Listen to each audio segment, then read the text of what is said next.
I think it was very fascinating to learn that this Route 8 that Embark has, and I just have this print off that I had requested that Embark Director Fairbrush share with us after he shared the good news of increased ridership to Route 18.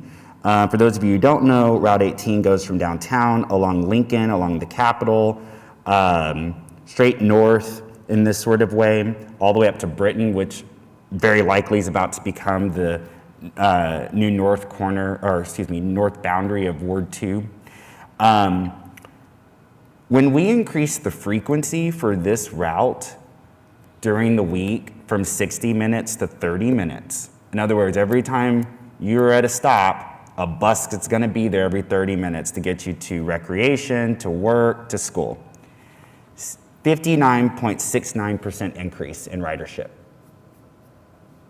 That's incredible, and I really want to congratulate Embark for their advocacy, my fellow transit trustees for their advocacy, this council for approving this funding.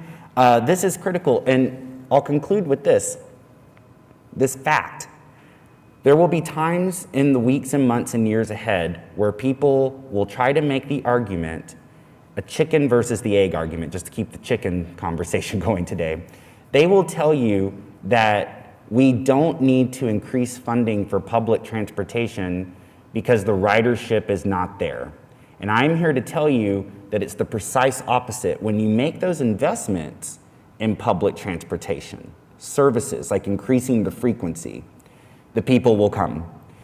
And the good news is this 59.69% increase in ridership.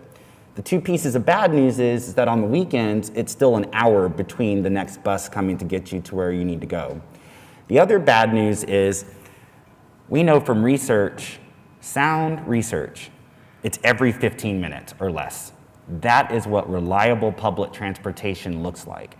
And this city needs to desperately make those investments over the next 10 years, particularly as the new maps for bus rapid transit systems come online on the east side of our city and on the south side. And I don't envy this council and city manager for finding those funds, but we got to find them because our people's livelihoods, as it turns out, depends on them.